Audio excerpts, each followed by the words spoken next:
5 minutes ago. Sorry for being late. And it's a beautiful day. And I guess this is our first program. And thank you for being here. Our first speaker is Dr. Evelyn Armstrong from Canada. And she will be presenting, her presentation is entitled Eco-Artistic Strategies Directed Toward Human and the World Atonement. Yeah. Okay, so here's Dr. Armstrong. Thank you. Thank you very much. And thank you, Lucas, for the opportunity to be here and present my eclectic ideas about art and the environment. So I address ancient spiritual values, and I offer a variety of case studies in the form of artistic images that deal with several of the themes listed in the presentation for this conference. I also want to evoke the concept of oikos. Now, I understand this is pronounced ekos, but I hear people from Greece pronouncing it oikos. So. But I want to use it as a metaphor for the whole household, the greater ecological whole, the human, non-human nature world. Taken together with cultural values that I wish to connect, I offer a PowerPoint presentation as a way to point out practical and meaningful eco-feminist and eco-art movements. This is where I find spiritual values and the aesthetic perspective embodied or conveyed in artistic expression that offers hope for a greater ecological whole and a good outcome for planet Earth. I want to start with this installation. It's made from stalagmites. They're cut from a cave, the floor of a cave in France. It's dated to 176,500 years. There's no evidence of fire or habitation around this circle. And so, as such, researchers confirm that the Neanderthals had to have had an advanced social organization to build such sacred structures. And so, too, the fabulous and beautiful cave paintings that are found throughout Europe. Earlier, dated to about 15,000 years, the finding of the Chauvet cave in 1994 changed how we understand developments in cultural cosmology and sacred traditions. The images from Chauvet have been dated to 33,000 years. Rather than imagining cave art as some sort of hunting magic ritual, researchers now believe that they show us a changing world of intelligent communication and social organization, the development of an aesthetic awareness toward nature and the environment. And so too, the work of Nerija Jimbadas, her exacting research pushed the chronological table for cultural complexes and economic and social organization, spiritual development, and artistic traditions of old Europe well beyond the earlier limits thought possible. Claiming that the goddess societies were not warlike seems substantiated in part by the fact that neither the palace complex at Knossos nor the beach complex at Myla, both in Crete, were fortified. Nerija Jimbadas promoted the idea of the goddess societies where spiritual wisdom embraced the deep love of nature. Throughout the Knossos complex, there are frescoes painted on the walls, and there's fresco fragments in the various museums around Crete that show that the Minoans had interesting ideas about plant life and association with celebrations that adorned ritual spaces. We also know that the famous bow leaping fresco suggests some sort of egalitarian society in place. Keeping in line with Earth system science, there's a connection to be made between the ancient Greek goddess of the earth and Gaia as a living, breathing earth, Taking the idea via, the American Cuban artist Ana Mendieta used ancient spiritual beliefs, ritual, and cultural traditions. Using the body as form, Mendieta sought to create a dialectical relationship between humans and the natural world. The emergence of the land art movement in the 60s and 70s was a pivotal turning point in the way artists used the element earth. Now, albeit these works were not necessarily environmentally friendly, in fact they weren't at all, because they used, Michael Hesier, for example, used gigantic earth-moving equipment to dig huge holes in the desert. Smithson poured tar down embankments and just left the tar there. And Christo and Jean-Claude covered an island just off Miami with plastic. Nevertheless, the land art movement is credited as giving rise to the environmental art movement of the 1920s and the 20th century, pardon me, and the contemporary ecological art movement. Nancy Holt's approach is different. She was interested in developing a feel for the topography and the mythology of place. Her earthworks mark a defining point toward the cultural use of nature as ground or background. She felt that the viewer should consider both the inside and the outside, the perceptual and the psychological sensations that they ought to be encouraged to have a felt response to art in the landscape. This whole idea of changing the landscape leads us to ideas about other cultures and what was going on in other cultures. This Mayan site in Chichen Itza in Mexico would have held about 35,000 people, and it shows astonishing feats of physical and sonic engineering. Another building on the site called ECOLOGICAL is an astrological building. There's slits in the top that align with central celestial bodies which match exactly with the Mayan calendar. And throughout the site, there are narrative panels cut in stone showing the spiritual and cultural attributes of the Mayan society, and also to remind us that the Mayans had built an agricultural society based upon a close relationship between nature and culture. I recently spent a month in Peru. On the citadel of Sacsayhuaman, the Inca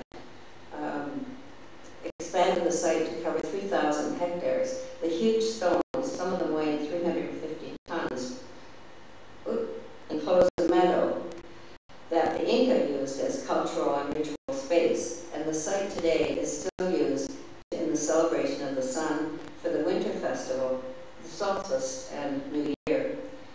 While I was in Peru, I walked the Sun Gate to Machu Picchu. I also had an opportunity to fly over the Nazca lines. Now these are lines that are cut into the desert floor just simply by sweeping away the rocks to expose the gray earth below. The purpose of the lines remained slightly unclear. It's believed they had religious significance for the Nazca people. They're about 2,500 years old. Some people think that the Nazca would have thought that gods would have seen their images from the sky.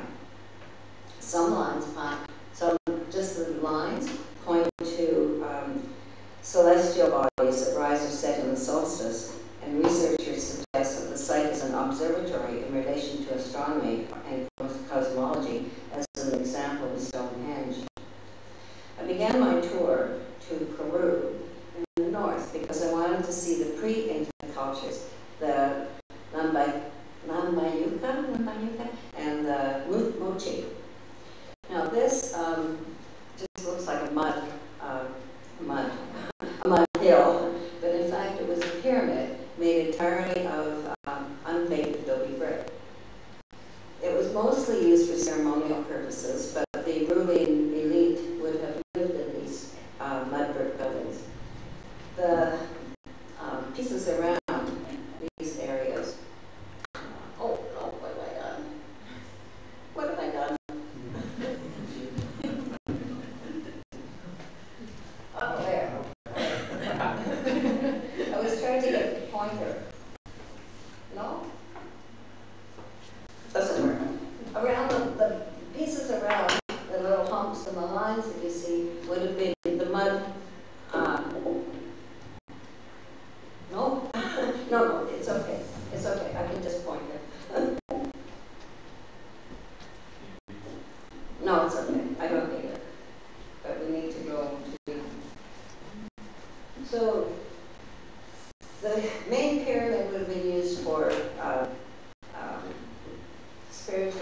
This is at one time the highest and largest building in the Americas.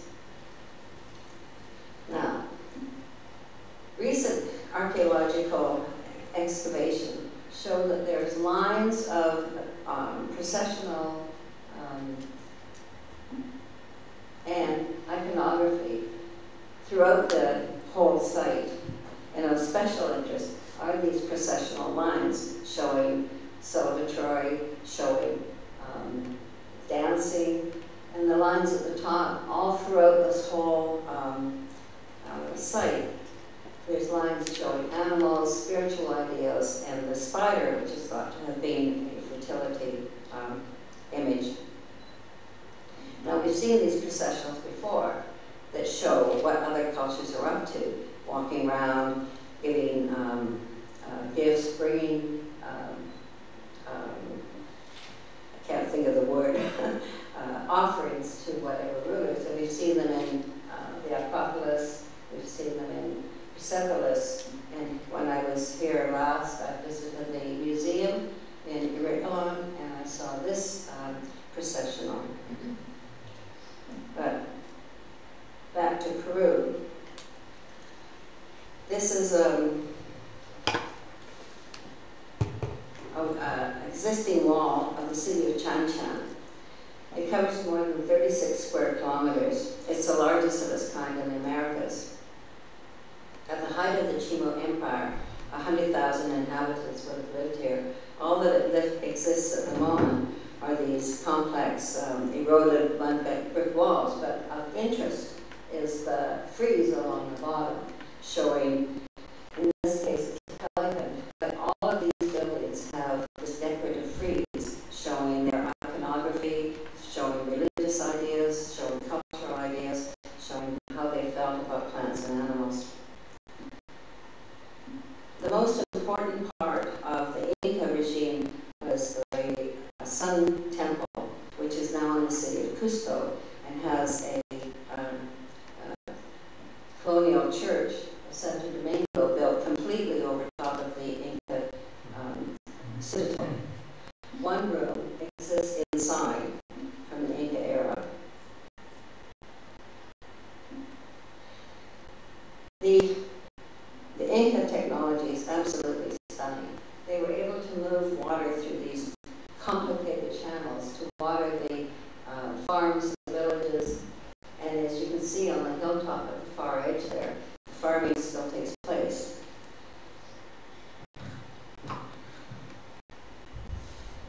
With the Inca expansion, the empire organized power around the collective household, starting with the head of the household and bringing together hundreds of kin starting groups to provide the community labor.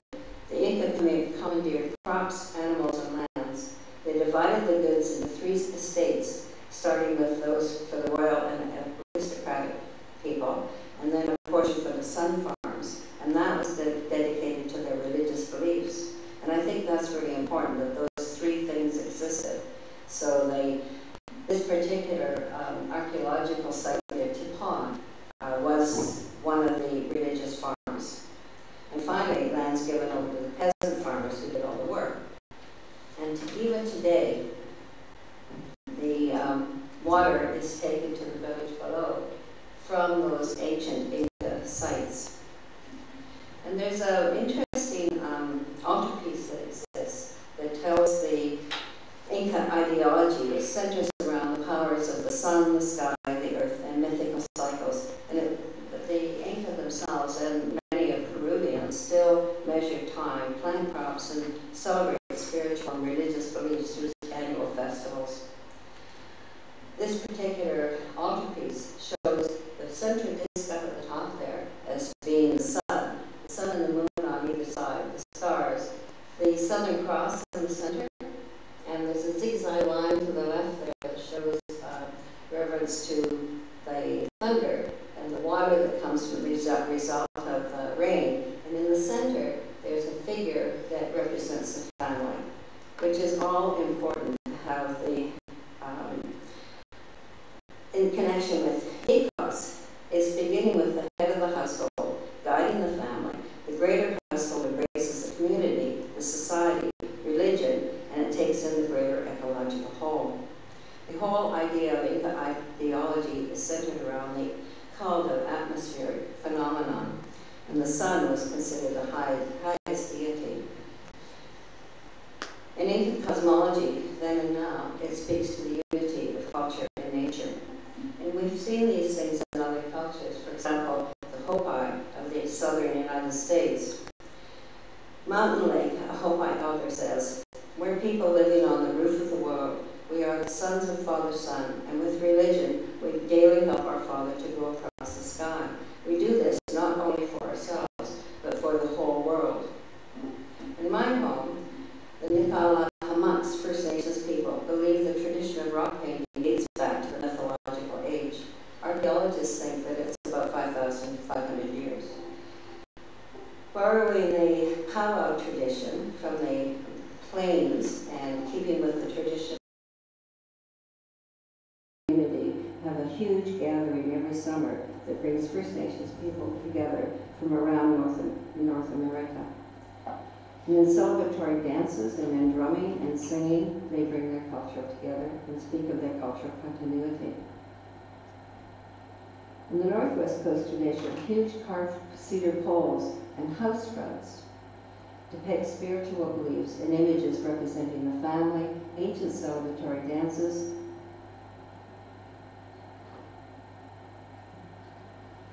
dances that are still carried on today.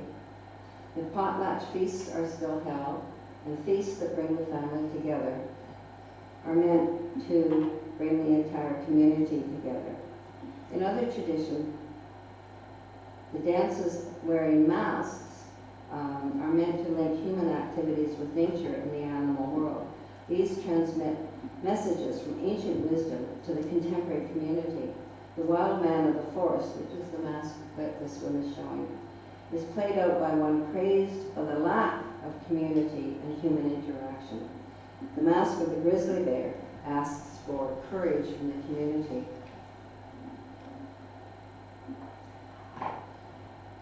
The ancient dance of the thunderbird, the mythical thunderbird, is an acknowledgement of the life-giving element of the sun.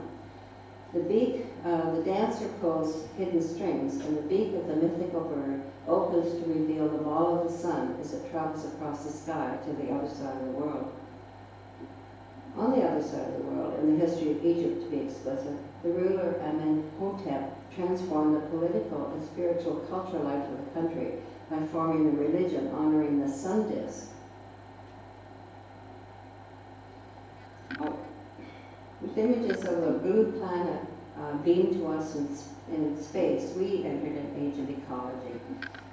And here, thanks to television, thanks to writers, thanks to books, thanks to environmental activities, we've managed to create many, many parks. This is the deep rainforest on the island of Paraguay, which is entirely protected.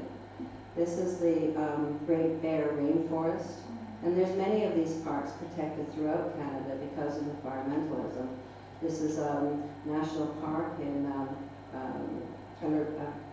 Ellesmere Island, and this is the latest park that's been created from in honor of Canada's 150 years of Confederation, House to Equal. In the long history of landscape art, experience of nature stands as process, as social commentary, and in metaphorical terms, the landscape represents spirituality, solitude, integrity, and humanist exploration. Working in the 1900s, the Canadian artist Emily Carr was well known for her solo journeys into the forest where she painted plein air and lived in this homemade caravan. She also traveled to remote First Nations villages where she painted their iconography. And she's been actually criticized for this from the point of cultural appropriation. But the point is, Emily Carr truly honored and respected the cultural and spiritual values held by First Nations communities. She developed a prestigious body of work based on the forest, and she has a deep and enduring care for the forest. In fact, she says in her journals, "The glory of the woods gives life life, which is God, and for without him there is no other life. She also talked about using the landscape as commodities. So she has a lot of these paintings where the forest has been cut or there's a gravel pit. The artist Herman de Meers and his wife Suzanne just bought a piece of property and they leave it in fallow to be reclaimed as art, as nature's art. Canadian artist Peter von Tysenhausen has legal artistic copyright on his land, and so oil and gas exploration cannot take place there. And all of his artwork has to do with fleeting moments in the land and with the land. And of course, the Canadian artist Edward Batansky has created a huge body of gigantic photographs showing the use and abuse of the land. This is a factory farm on the Olagala Aquifer. And each one of those circles, each one of those squares is attached to a well. And if this practice should be stopped tomorrow, it will take 6,000 years to refill this aquifer. And the crop is a cash crop. It's corn and alfalfa. It's cut and bagged and sent off to feed cattle in the meat market industry, which we all know is not sustainable. So when I fly over these farms nowadays, I have a completely different idea thanks to Batansky's art. And the same happens in India. These beautiful terraced fields that look like they're totally sustainable and well could be. But Vandana Shiva has said that most of them have been taken over with factory farms and are actually no longer sustainable. So from forests to fires and farms, the British artist Addy ultimately is the pivotal, I believe, in the eco art movement with his huge environmental sculptures. He was involved very early on with a very interesting program in northern Canada meant to bring awareness to the Arctic. He lived for a month with Indigenous people there, and Touching the North in 1989 is the result of that work. And these huge blocks of snow, by the way, are so dehydrated that you can just pick them up. They weigh practically nothing. So they look huge, they are huge, but they don't weigh anything. So his work with ice, his ephemeral work with ice, his body is about being in nature. And as he says, it involves the illusion of balance in reference to abiding preoccupation with having a physical contact with the natural world. Well, obviously, Galsworthy has influenced my own work on using ice. I work on the frozen surface of the lake where I live and dig ice out of the lake. Sometimes I create silhouette shapes, obviously in relation to Anna Mendieta. And in gallery exhibitions, I always make sure the light is down low so that people can feel the ice in the room and hear the dripping of the ice. And recently I've been using digital photography to talk about the changing climate and things that we find in climate. The jars of water, for example, the drinking water, is in reference to the cycle of nature, the cycle of water. And I put a few posters outside if you want to take one. And I've been using digital photography to manipulate images. But the image on the right is the effect of a storm in Mexico, west coast of Mexico. So with the rising sea, these hotels will probably be soon collapsing into the sea. And with the global goals of UN, we also have social, cultural, and sustainable development issues. And I want to speak very briefly on some of the work that artists have been doing for a long time. The most current one is Tipping Points. It's a documentary film that shows 12 critical and dangerous points that contribute to climate change and are certainly showing that the ice caps of our planet are melting. But early on, the artist Uchilles started doing this work with the garbage. Her concern is the mounting mountains of urban garbage. And she had a mirror set onto a garbage truck, and as it toured around New York City, it showed people that they too are part of this mountain of garbage that's happening. And of course, Barbara Kruger was one of the first artists to use large billboard style art to bring cultural and economic images, concerns to the general public. These billboards were put up everywhere. And with the keeping in mind that artistic activities confront some of the most urgent and social and cultural issues. I saw this piece by Karen Kekkonen in Madrid. It's, she calls it a cloth landscape, but you can see there's a person standing here, so you can see how big it is. So here's the person, and this is her piece. It's made entirely of secondhand clothing, carefully organized, and she says that the cloth landscape points to stories of the past but honors the life of the past wearer. But when I walked into that building and saw this enveloping image, I thought of a misericordia and of how the idealized mother and the spiritual power of religious systems, such as the misericordia of mercy, which is Della Francesco from the 1400s, and Lopez, which is 1978, and a recent image of the Madonna Lily, which is Beverly Reed, 250. But the Madonna Lily is a plant native to Crete, which I think is really interesting.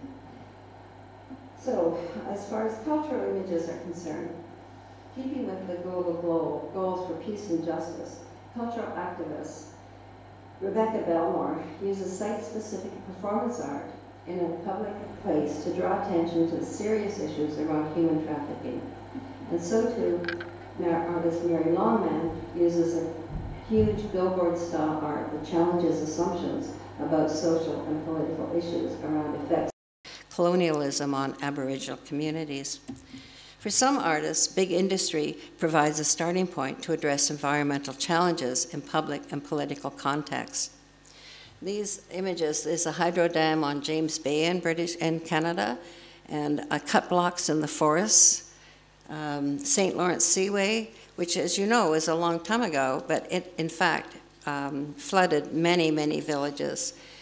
And the bottom one is the highly destructive oil sands in northern Alberta. So the artist, just a sec.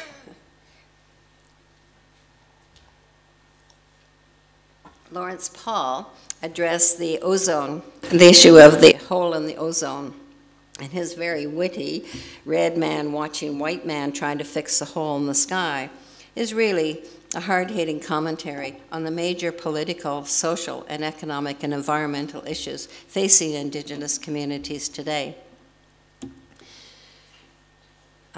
Amy Balkin's Public Smog is again using big billboard images to bring attention to climate change.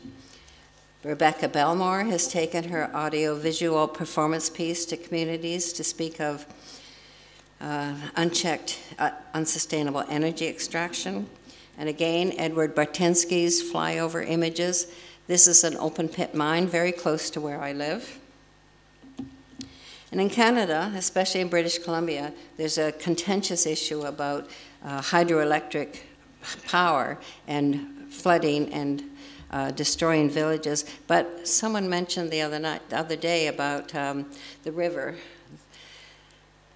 A dam on a river in Turkey is causing difficulties for those in Iran and Iraq because they're withholding water. Well, these dams in British Columbia do the same thing. Not so politically, but environmentally. The damming of the river causes loss of environmental biodiversity below the dam and above the dam at the same time. So artists have been dealing with these issues as well. And I had the opportunity to visit Brett Graham and Rachel Rakina's work in the 207 Venice Biennale, where they talked about the generational destruction of a town that had been drowned by the raising waters of a hydroelectric dam. And in India, too, the issue of using damming rivers and removing ancient communities. So I viewed the pictures at the bottom are slides from a documentary. So through public viewing, the documentary has become a significant way to open conversation about concerns of people living in the remote areas of the Himalaya highlands. And in Nepal, Krishna Gopal Ranjit's Nature in Flux, his statement is really less hopeful. So he says, with environmental problems that are political, tied with the loss of indigenous cultures, and with the constant threat of earthquakes, floods, and landscapes, he thinks an ecological, rational society will be difficult to achieve. But I think the eco-art movement is more hopeful. It's local, national, international. The works are witty, critical, political, embodied, emotional, and practical, in many ways that draw public attention to social, cultural issues about sustainability and climate change.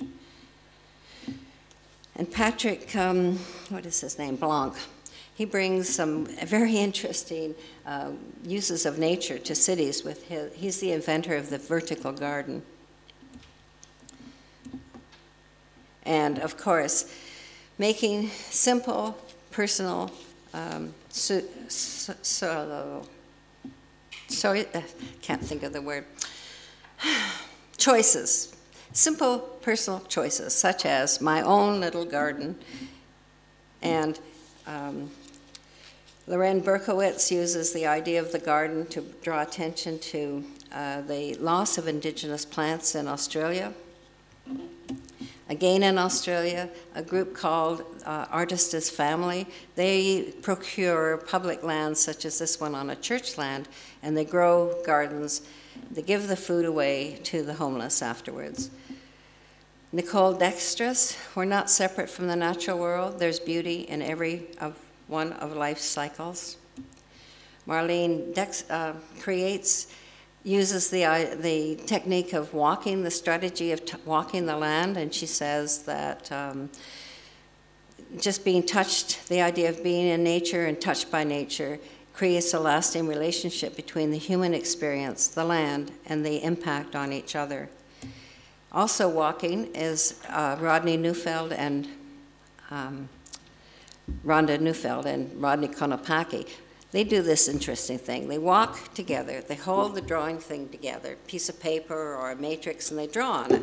And it's their impact that the land has on them. And they just end up with these squiggly wiggly lines that they say is their impression of the land that has the impact on them, embodied. And this is an interesting phenomenon that's happening. There's artists that are working on the beach. They just go to the beach, they make these lines, they go to conferences all over the world, they talk about their work, they show their work, and when the tide comes in, the works are gone. So all of these ephemeral works that are going on I find rather interesting. Another ephemeral work is Nicole Dextrous. So she made wooden forms, filled the forms with ice, took the forms off, set the images up, and they're 6-foot high letters, and the ice is just then left to melt. Another interesting work that's happening is the Cape Farewell project. It was started in 2001. It brings artists together to work with the environment with these ephemeral pieces. Cape Farewell is just on the southern end of Greenland. And in commemoration for Canada's 150th anniversary, artists have been commissioned all over the place to do works in our national parks. This one by Maureen Gerben was photographed earlier, but she's working on this piece. It's ongoing. And just simple circle of rocks put on a tidal flat. And I started with the sacred circle, and I wanted to end with the sacred circle. This is another ephemeral piece. It's the Yukon River, the confluence of the Klondike and the Tondik River in northern Canada. But I really like this piece. It's the Weather Project 2003, made for the Great Turbine Hall in the Tate Gallery in London. It's huge, huge space. It's an imitation of the sun. It's made completely with mirrors and smoke. He has mist floating around. And what surprised the curators was that people came and visited the site over and over again and carried on these strange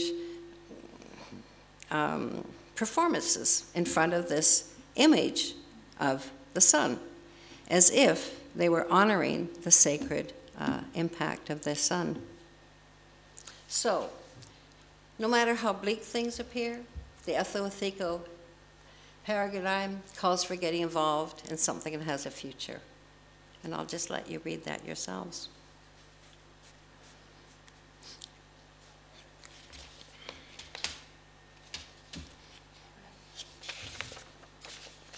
I'm done.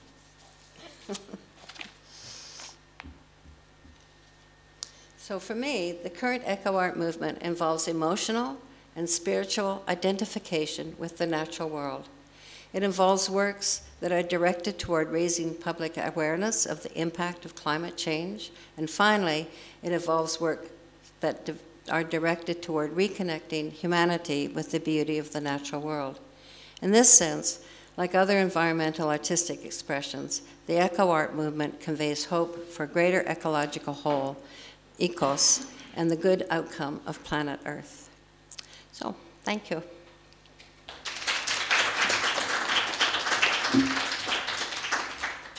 Okay, thank you, Dr. Armstrong, for sharing your eclectic your thoughts, your arts, your creations with us. It's a fascinating paper to me, especially. Obviously, it's comparative and compare artists and artistic work from different parts of the world, and also. You know, it's artistic, obviously, and it shows how we humans can use art as a spatial form of expression to basically make people aware of the relationship between nature and human survival. And obviously, we live on the earth, and the harmony between nature and human survival is essential and to our ultimate happiness, right? So I think you know, this also it obviously points to a new movement, eco art movement. Yes. So I think that's very a unique direction in not only art but also on the way we humans should approach the environment, approach nature. And so in artistic creation, obviously we can use materials, recyclable materials to as part of natural preservation. And also as a form of expression, so we can expose the challenge and we face in environmental protection. So obviously human living on the face of the earth creates a challenge to environment. So obviously water could be polluted and air has been polluted. And so we saw the global warming and its impact upon the environment. And obviously, scientifically, we try to find some kind of solution. On the one hand, so we can develop means to obtain materials necessary for human survival. On the other hand, we can minimize the impact of human survival upon natural environment. For example, you know, to electricity, you know, on the one hand, if we burn coal, obviously it pollutes air more. But if we use hydroelectric energy, obviously you have to build a dam. And when you build a dam, that could also have some impact upon the environment. I think, you know, in an absolute sense, as long as humans live on Earth, and it will inevitably create some impact. You know, so either less impact or more impact, or if we use the term harm, it's either less harm or more harm. So the dam is a perfect example, I think. Perfect example. And so this is a very interesting paper. Again, it opens a new window. Obviously, it's a new movement, eco-art movement. I think it's ongoing. Yes. Hopefully, it will lead to some significant results in terms of artistic creation and raising public awareness. Yeah. So I guess this is a small group. We know each other pretty well. So I think let's open up for some meaningful discussion. Questions for Dr. Armstrong? Yes. Yes. I was very much struck by your presentation. Oh, thank you. Because there are a lot of linkages with what I'm going to do tomorrow. Yes, there are. Yes, but I was wondering, you must know the book, The Chalice and the Blade. Yes, of course. Much of what you said is in there. Well, just to take one step ahead of tomorrow,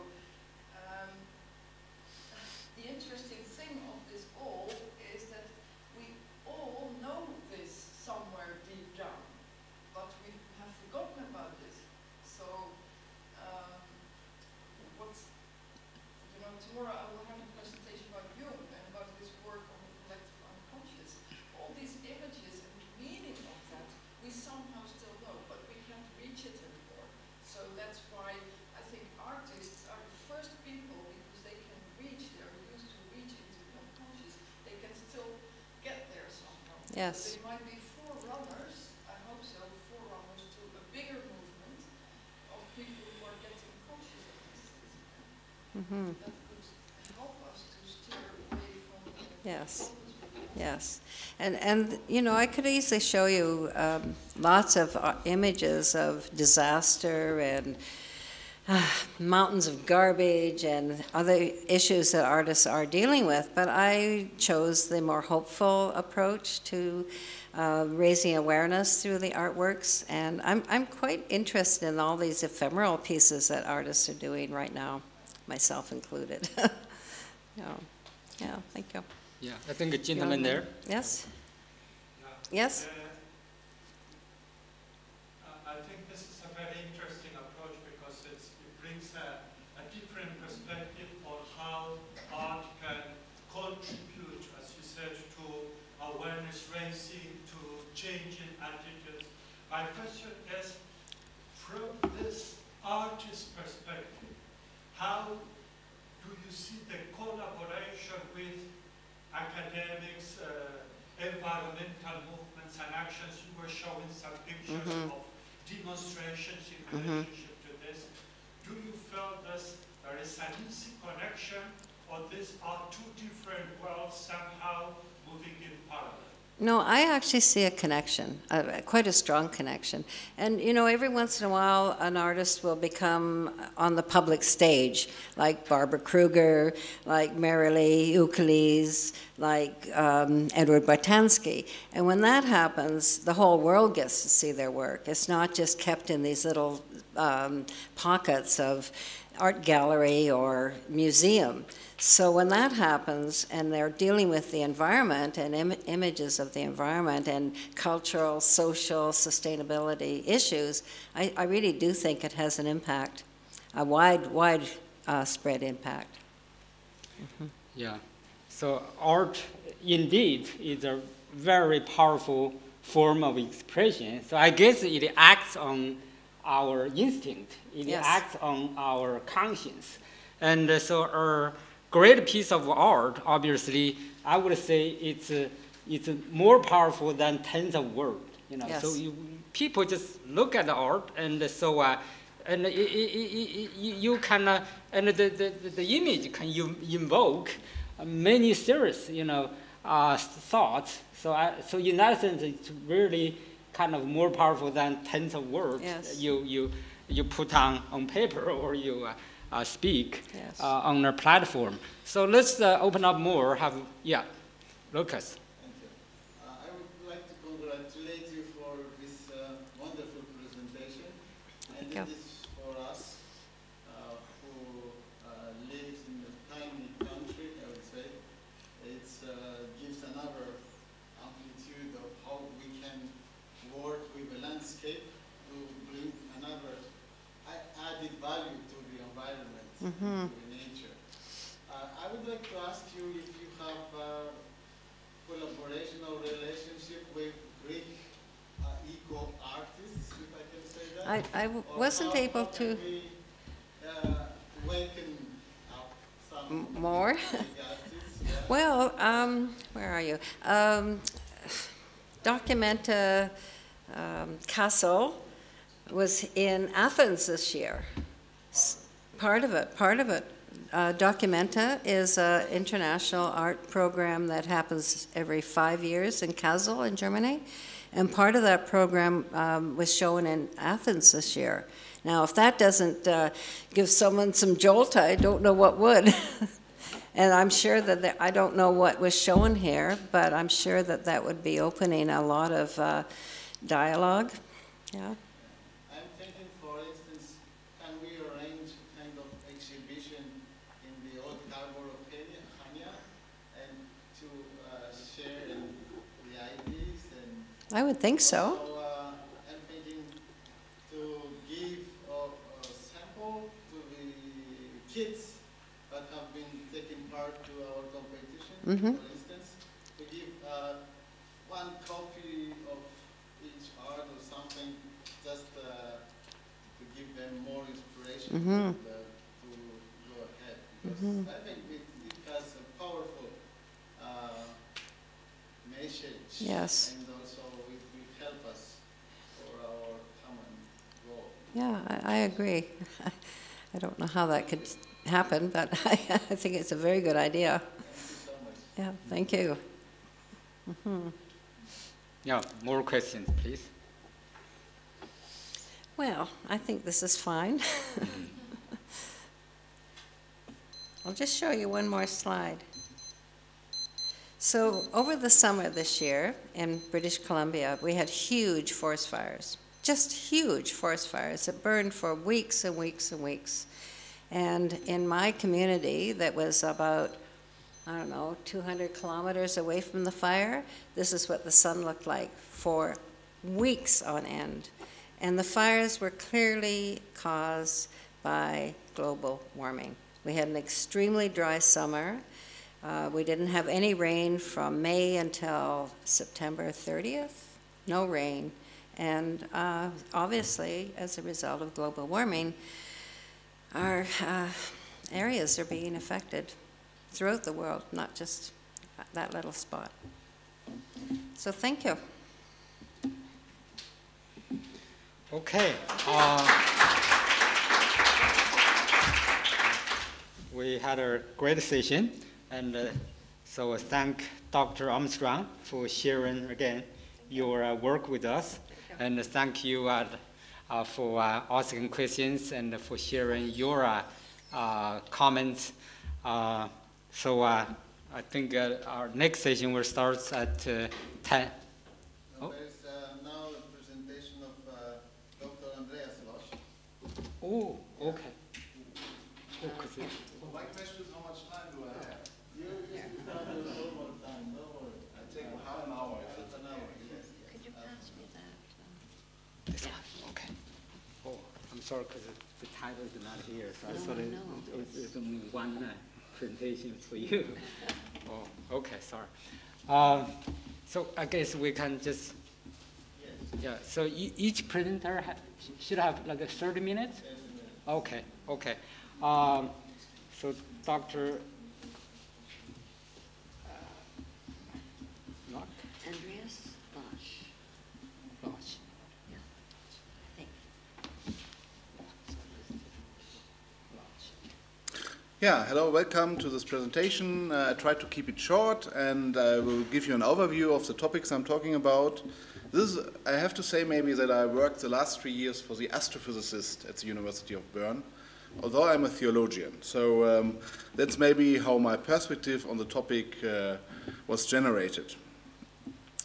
After a prelude, I will talk about the concept of space 4.0. I will explain what that is, about space law, the idea of planetary sustainability as I understand it, NASA's vision of it, the definition, ethical principles, evolving dimensions, planetary protection, I will explain this term, and then philosophical and theological issues. Don't worry, every topic is more or less one slide except the beginning, so we will get through it. These are the Sustainable Development Goals decreed by the United Nations to be established until or reached hopefully in 2030. And if you look at them more closely, you will realize that they broach a large area of topics, including life on land, life below water, and climate action. And they cover also many cultural and societal aspects, and they're all very important. I think just one goal is missing, and that's our space environment. Because Earth is a planet. There are many more stars and planets in the universe. Sometimes we say, when we say the world, we think of our Earth only, but the world is bigger than that. And I will show you why we have to think about a sustainable approach to our space environment already now. One more profane phenomenon is space tourism. You can now hire a ride to space if you have the money for it. Something more serious are the satellites we all know and use to navigate on Earth. If you use your smartphone, you make use of them. But there are so many of them, and there are many old ones, and some are broken, so actually that's what it looks like now. There's a problem of space debris. And we can, in the lower Earth orbit, we can see every piece of scrap which is at least 10 centimeters big, but already a 5 millimeter piece can destroy the next satellite. So this is a problem. Then the United States of America and Luxembourg passed laws to allow for space mining. Private companies are allowed to go into space and try mining there on asteroids. This is, of course, still a futuristic scenario, but they're investing money in it. And as I said, the legislation is there. The question is if it's actually really legal, or because it's national laws and space is an international area. A more bizarre phenomenon are exoburials. You can send your remnants to moon if you want with a certain company. This could raise some religious issues if you want to ever do something on the moon. It could be already a graveyard. But more serious is the European Space Agency's plan to build a sort of moon village, which is the idea of working together for some purpose. So the definition of space 4.0 is space is evolving from being the preserve of the governments of a few spacefaring nations to a situation in which there is an increased number of diverse space actors around the world. And this includes private companies. So let's have a look at the Space Treaty from 1967, which regulates what we can do in space. It says, the exploration and use of outer space, including the moon and other celestial bodies, shall be carried out for the benefit and in the interest of all countries, irrespective of their degree of economic or scientific development, and shall be the province of all mankind. This sounds very nice. And then there's the next sentence is, outer space shall be free for exploration and use by all states. And now the space mining initiatives, they claim that the use, it includes recovery. We may not claim an asteroid as our territory, but we may extract resources from it. Yeah, and so they passed the laws, but at least it should be mentioned that the second legislative chamber of Luxembourg offered some critique to that and they asked for a revision of the question of property in the Outer Space Treaty. So it's not so clear that this is really legal. There's different points of views. Majority point of view is maybe it's allowed, but it's not clear. What is planetary sustainability? What's the idea about? I quote from a UNESCO report or a UNESCO scenario which says that this planet sustainability calls for a new relationship, viable over time, between humankind and our habitat, a relationship placing humanity in the forefront. Sounds very nice, so we should really be human with each other. But I think it's important to expand this idea because when they talk about planetary sustainability, they think about our planet as if it would be floating in the void, but there's a space around it. We need to expand the concept. And actually, the United Nations are dealing with this. There's a Space 2030 concept, which sees space as a potential driver for sustainable development. And this is, of course, aligned with the Sustainable Development Goals. And equally, NASA had started an initiative in 2014 called Planetary Sustainability. It is a world in which all people have access to abundant water, food, and energy, as well as protection from severe storms and climate change impacts. A healthy and sustainable worldwide economic growth from renewable products and resources, and a multi-planetary society where the resources of the solar system are available to the people of the Earth. So you recall there's space mining starting. So in my project, which is only a one-year project for now, I try to raise more money, but for the moment it's very limited in scope, so I can't deal with the first two big issues because they are really important but too big for such a small project. I concentrate on what has not been researched so much for now. This is the third point. So you all know what sustainable development is. According to the Brundtland Commission, it's a development that meets the needs of the present without compromising the ability of future generations to meet their own needs. While these needs are in particular the essential needs of the world's poor. Now, we have a problem, because without our expansion into space of our instruments and people, humanity could conceivably perish. Why is that? One reason could be the Anthropocene that's simply getting too hot because of ourselves on this planet, or the aligning with the heating up of the planet by itself. There could be an asteroid sometimes hitting us, bad luck then. Or, of course, in many years, billions of years, the sun itself will grow too hot. So there's a time limit for us being on Earth. Of course, normally we don't think about this because it's far away. But if you think humankind's survival is a value, which is an issue we can discuss, then we need to think about that. And actually, if you look at the definition of sustainable development, that also future generations should meet their own needs, we have a problem here. So I think a truly planetary sustainability should allow later generations to be able to meet their own needs without perishing due to the events in our solar system. So what does it mean? We need to uphold all of the dimensions of sustainability, economic, ecological, social, and cultural, to last long. But we also need, and that's maybe new and unconventional for a theologian to say so, we need a technological imperative. Because else, if we just stay in the caves on Earth, one day there's an end of it. It doesn't mean growth, naturally. It means technological development, necessarily. It's, yeah.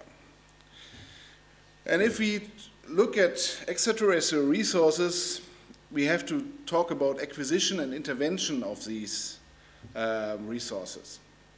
They could be potential habitats for us one day, or maybe, and we don't know if there is not microbial life in the solar system somewhere. Maybe on Mars, maybe on Europa, on the ocean, beneath the surface there.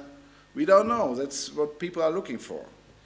And so we have to be careful about that. And if we start like space mining, also there we need to take care of planetary protection, which is a technical term which means that we need to sterilize everything we send out into space, because else if we look for life, we only find the life we brought there before first hand. And also if we get anything back from space, like sample return missions or of course space mining, then we need to keep it in quarantine sometime, because we don't know if chances are very low, but if there's a problem, it could be a huge one with some extraterrestrial life. Now we have a technological imperative, and of course we have to be conscious of humankind's achievements, but also of humankind's failures. But as a theologian, I would say this is the issue of sin, so we need to balance the technological imperative with the imperative of responsibility. And I think we also need transparent research agendas and also science agendas, and also whatever they want to do in space, they need to be clear what they want to do. And the space mining, for instance, is for me very economically driven and not very scientifically motivated. So let's have a look at this example. You see the 4 pillars of sustainable development: economy, social equity, ecology, and cultural values. And if we apply this on space mining, we can ask, is it possible at all to have a sustainable approach to space mining? Luxembourg compared that to fishing in international waters, so they're allowed to do it, but fish, normally if you don't fish too much, they regrow, and asteroids don't. So what about ecology? What about if we bring space mining probes to Earth? Is this a safe thing to do? I already talked about that. And then, is this really in the interest of all countries, or is it more like the rich nations go first? And first come, first serve is the method to attract the investment money they want to have, but this is of course not a very social approach. And in the long run, what is about planetary parks? If they want to go to Mars to do space mining, for instance, imagine on Mons Olympus, the greatest mountain of the solar system, it's on Mars, there would be gold. Would we allowed to dig it? Would we allowed to break down that landmark? Shouldn't there be World Heritage Sites in the solar system as well? Well, it's a bit futuristic, but you're not astrophysicist, I know, but people have to think about that. So this is a 2030 agenda in a short version with 5 P. They seem to like P's here. Planet, people, prosperity, peace, and partnership as like a summary of the goals. And this is more or less like the pillars of sustainability, I think. It's ecology, social aspects, economy, maybe something like cultural issues, because without taking care of culture, you won't have peace. Maybe something like a political sustainability, I don't know. Yeah. So again, what is planetary protection to be here at stake? I think I have to go into more details here because you are not from the astrophysics department. As I said, the issue is when we bring something on another space object, we could bring all the life from Earth there. And when we look for something else, we could only find what we brought there, would be not very helpful. But also the issue could be, if we find something else, it could have a value of itself. Are we allowed, if there should be extraterrestrial microbes or something, to just make use of it as we like? And then this already with the Apollo missions, it was the issue, if there would be a potential deadly virus, what then? So we need to take care of quarantine. So asteroid mining should be unproblematic in this regard, because it's these contamination issues are not applying on shallow depths, it's said, But well, mining is actually the opposite of shallow death. Mining is drilling into something deeply. So this is an issue, because we don't know how life came to Earth. It can have emerged here, it can have emerged somewhere else and brought by comets or whatever. That's the so-called panspermia thesis. And there is something happening, like we find meteorites from Mars on Earth, because sometimes if an object hits another planet, something is broken off the planet and jumps to the next one, more or less. So there is some interchange here. Or there could be, if there's not life itself, there could be microfossils, like remnants of microbial structures, which could be ecologically interesting and conflict with space mining. So, what about the philosophy behind it? First question to me is, it seems to be taken granted in all the presentations we had here for now, more or less, is all of humanity actually enough? The United Nations take care of a human approach, which sounds very nice, but is this actually enough? Isn't that anthropocentric in a bad way?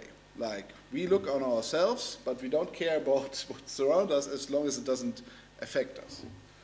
Is this really what God wants us to do as a theologian? Do not other life forms maybe also have a moral status and their right to live on our planet? If there would be extraterrestrial life, same question applies. Actually, what is life? Is life some units we can see, and there's a tree, there's a, which we name, there's a plant, there's a human, there's an animal. Our language suggests so, but maybe it's much more interconnected and we can't live without the other elements of life on Earth. Maybe life is more like a biosphere. So we don't know. We have to discuss this. It affects, of course, how we evaluate life. And the question I already raised, is humankind survival then actually important? This interferes with theological issues, of course. So, what about be fruitful and multiply and fill the earth? Didn't we fill the earth enough already? So, we have a lack of decrease of biodiversity because of the humans everywhere. And we have to reconsider our concept, maybe. So is the dominium terrae, the ruling of the earth, actually justified?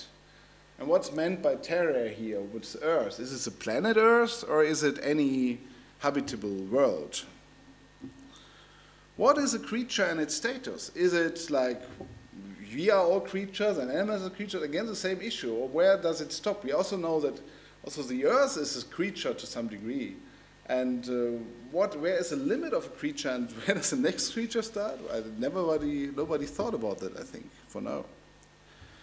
If we are created in the image of God, as we do believe as Christians, are we the crown of creation? Probably, I mean, at least I learned that that's an outdated interpretation, because the crown of creation is the holy day, the Shabbat, the seventh day of the creation, not we as humans. So we have to step back a bit from our being so great, and well, it's still images of God, but what does it mean? I think it means to be responsible for the earth, but how? Are we stewards? In the US-American discussion, we often talk about co-creators of Earth, that we participate in the creation in a way which they call co-creation, which I think is a bit strong, a bit too much, because it's almost being like God. So I would prefer the term, the phrase, we are responsible cooperators with God, or something like that, or participate in co-creation maybe. Are we allowed to rule the heavens as well? No, because the Bible doesn't think about the heavens except as a firmament, something above us. So they don't think about that there more, except one verse which could be interpreted in that way. They don't think about what could be beyond. So we have to discuss this. And as the space is, as I said, intercultural, international, it's also an intercultural space. So if we want to have any ethical principles applying there, it needs to be acquired from an interreligious inter-ethical dialogue. That's my main reason why I went to this conference, because I hope for some other than Protestant theological insights. And I think I got some, thanks. So my approach will be something called constructive critical realism to take care of all of this. I want to explain what it is, and you see it relates to something we heard initially at this conference. First of all, it's a realism. That means we are not inventing our environment, but we are part of it, entangled with our environment. This is a very helpful approach to take care of ecological issues, I think. But we have to be critical about how we view the environment, because it's not the one, we don't grasp it one-to-one. There's some perspective involved. We also construct how we see the world. And this leads again to the need for intercultural and interreligious dialogue, because if everybody has a different perspective of the world, this is what constructivism points out, we need the others to see the whole truth. I mean, we will never get the whole truth, but more of the truth. So this is very important, I think. And could be a good approach for space as well. So that was my main part, and now we come already to the end. If you look at the sky at night, you see so many stars, myriads of stars you could see. But do you know how many stars you actually see? Anybody knows? 3,000? Yeah, 3,000 to 5,000, I heard the figures. It's not so much, because in our galaxy, there are like 300 billion of stars. A bit more. And guess how many galaxies there are? Again, 300 billion. That's so much we can't think about it. If every one of these stars would at least have one planet, our solar system has several, as you may note, then, and one of them, or 1 billion of the planets would be harbor life, there would be more life out there. Also more intelligent life, maybe, but this is another question I already researched about and thought about in the previous project for the astrophysicists in Bern. So the current project will be presented officially on the 7th of November. I plan to give conference talks throughout the project to get some feedback initially about my ideas. There will be an international workshop next year, a book presentation in 2019. It's sponsored by this foundation, which I acknowledge muchly.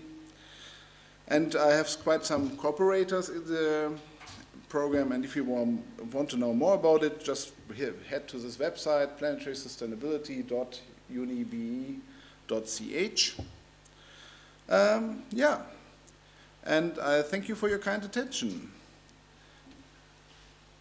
Okay.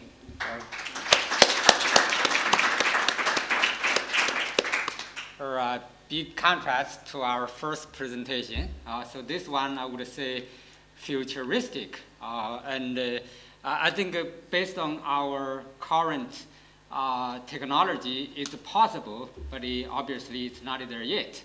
And this paper is also pretty practical. So basically how to obtain materials from other places for human survival on the face of the Earth. I think that obviously it raised a lot of issues, as pointed out by Dr. Lodge.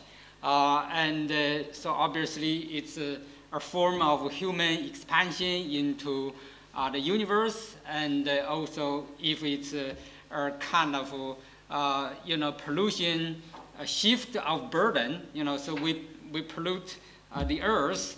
If we get materials from other places, and so we may shift our pollution from Earth to other places.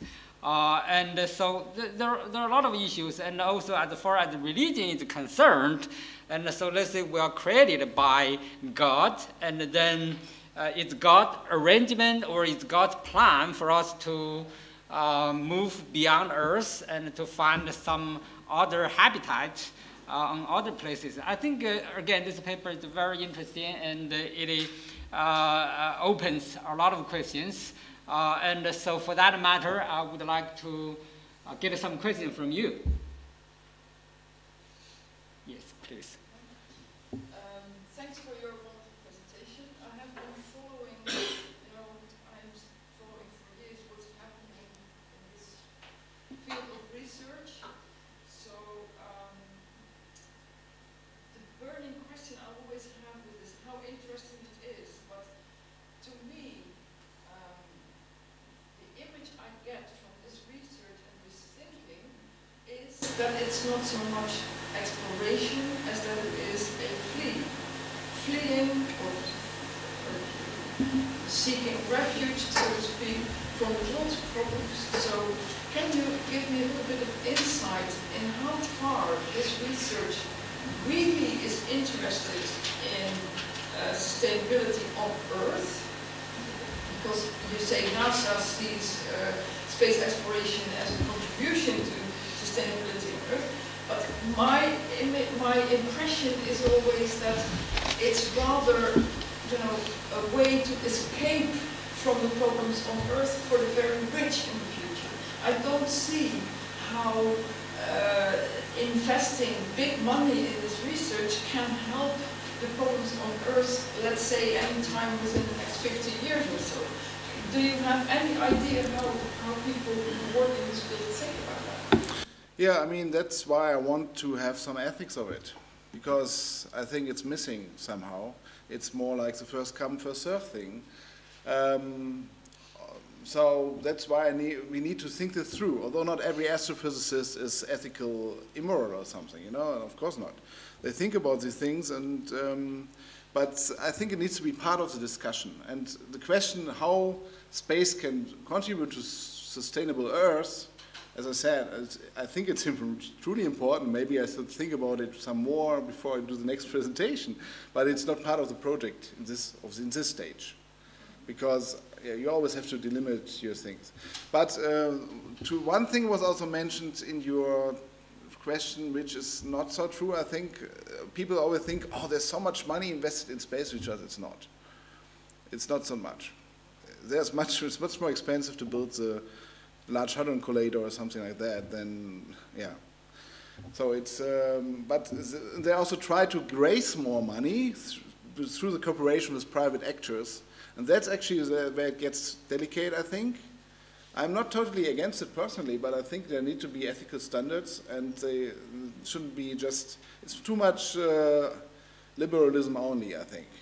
There needs to be more discussion about it. Yeah. Not every aspect of it, but okay. I would, that's why I want to do the project, right? So. I mean, the project, it's interesting, of course. I also really interested in astronomy and space exploration and so forth. It's just, Yeah, but I know that people think about it, it's like, oh, it's so far away, but people are doing it. And somebody needs to think about it. Nobody does for now, or more or less nobody, so that's why I want to do it. And I don't state that we now have like 100% of research needs to go into that area. Of course not. But at least 1% would be good. There is none. Okay. Yeah, we have a question there. Yes, it seems to me that this is only useful to the extent that it ends up being directly implementable. So what would be your plan for involving the actors who would be bound potentially by these ethics? Which do you mean by actors now? Like the space mining companies or something like that? Yes. Yeah, for instance, I'm part of the European Cost Action Live Origins, and Luxembourg announced that they want to do this initiative. We met with the government and discussed these issues a bit. But to be honest, they haven't been too appreciative, or they were friendly, but like, yeah. And I think it needs to be in the agenda of the UN. That's why I put it there, not kidding. It should be maybe number 18 is maybe the right spot for it, so the last of the goals, but still one of the goals, because there's happening something, and else we have all the junk out there, So how do you get it to be that number? Well, I hope to get some attention for the project, to have some decision makers listening to it. If not here, maybe, for instance, I give a talk to the European Space Agency in December, and hopefully there will be important people as well, so I can discuss with them what they think about it. That's how, I mean, you have to disseminate. You not only do research for your own, write a theological book, do it in the library, and get some mark for it or whatever, but you need to talk to people, do also public outreach. And that's what I try. Let's get one more, yes. In your project, thank you so much for your presentation. My concern, my question is that, do you pay attention about the risk of military goals, using space or another planet for military goals? Well, can you? Military. Military, ah, Yes. okay. Because it's a kind of risk to use another planet to attack Yeah. the Earth. Normally, the Outer Space Treaty prohibits that, including the Moon and other celestial bodies. The problem with the Outer Space Treaty is just that it doesn't include the issue of economy. They didn't thought about that in the 60s, 70s. That's why it's opened for interpretation of other. But normally it's prohibited by the international agreed Outer Space Treaty. While, for instance, an issue like protecting zones on the Moon or on Mars or asteroids for some reason is part of the Moon Agreement, but the Moon Agreement only has been signed by 13 countries, so it's not very valid, so to say. While the Outer Space Treaty is like signed by 180 countries or something like that. So normally that shouldn't happen, at least it would be a violation of the agreed principles. Yes. It happens that I am working on astrobiotechnology at my work, and we have a project to bring some organisms on Mars first, because these organisms are very resistant and they can help our astronauts to have energy and also to improve the environment there, the local environment. Is that a very unethical project, if I can say, or I think how can we justify our work? I think it depends, first of all, if there would be life on Mars itself. I personally don't think so that there is life, but we need to check it more seriously, because there was the Viking lander did an experiment there, if there is life, or several experiments. One of it was positive, like there would be life. But another one was negative, so they thought, it's not so very likely, so we decide against it. But they decided against it, it was not so clear. There could be, as you said, life is very resilient. Could be in some form, I mean, we find extremophiles, they are called, in every corner of the earth, in volcanoes, where you wouldn't expect so much life, or in the deep sea, or wherever, yeah, in the air, wherever, it's all everywhere life. But this also makes me think that it's probably, if you take an example of a soil somewhere, and it's not some reason of quarantine on Mars because of lacking atmosphere or something, and you don't find something, then there probably is none. But you can never be totally sure. So I would say, well, this is now not only the question, but also the part of the answer I need to develop then. Are we allowed to do that? If we take the necessary precautions, I think we should actually do it. But maybe not first on Mars, but maybe on the Moon. The Moon is relatively clearly not harboring life, except the life we bring there. We could test it there maybe first, and then it would be also more close, right? So. What we do is we studied the transferia concept also, and but now I'm thinking to include the planetary sustainability ethics in the project. So I'd like to ask if your network is kind of closed network, or is it still open for other partners? Yeah, sure. To develop together, maybe from the scientific side, to work with the theologians. Yeah, it would be great. I mean, as you combining sustainability and astrobiology in your work would be great opportunity to cooperate, of course.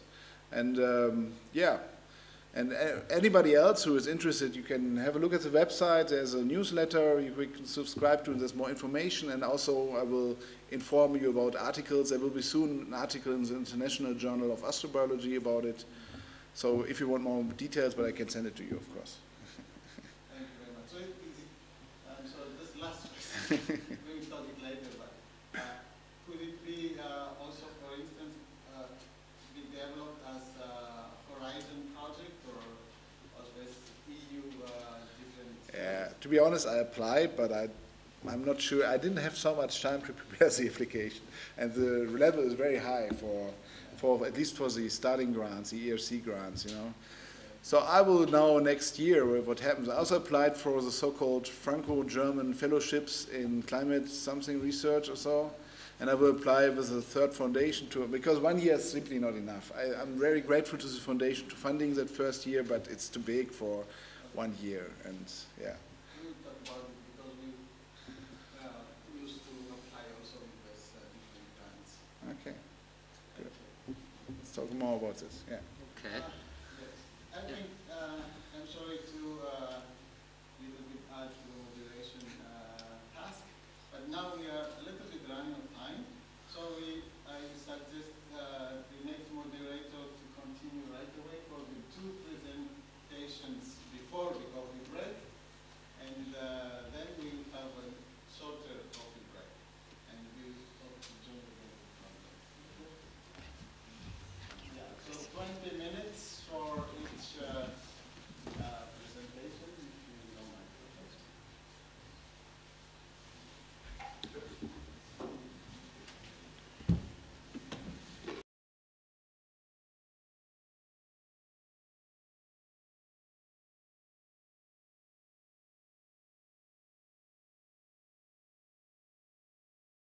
We'll try to keep these 2 next presentations to 20 minutes.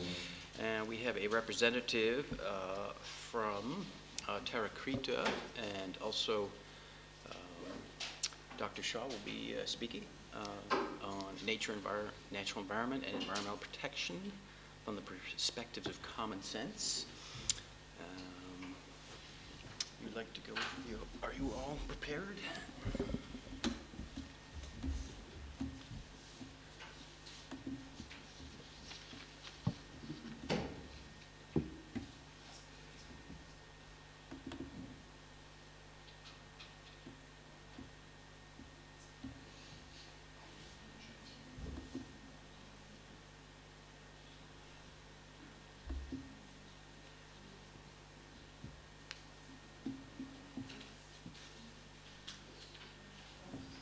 Good morning from me. My name is Fotis Sousalis. I'm the general manager of Terra CRETE. Terra CRETE is a local olive oil company. I'm very glad to be invited in this conference. We see that sustainability is something that runs through the whole field of action of humans. So I'm very glad to be part of this. So I will present you our company, and I will mainly focus on the sustainability measures that we take during our operation as olive oil cultivators. This is Yorgos. He's a local farmer. He's 80 years old. This picture is from the company video that we filmed, and you can see into his eyes the reflection of an olive tree. This to me shows the connection between the local farmers here and this cultivation of the olive tree. And actually the olive tree that reflects into his eyes, it's the tree that you see here is the ancient olive tree of Vouves. This olive tree is considered to be 3,000 years old, and most probably is the oldest olive tree alive on Earth. So to me, every time we talk about sustainability in the agriculture sector, it always comes to my mind this tree, because what could be more sustainable than a tree that stays alive for 3,000 years old? I think it would be a very good opportunity, Luca, to visit this tree. It's very close to the place we are now.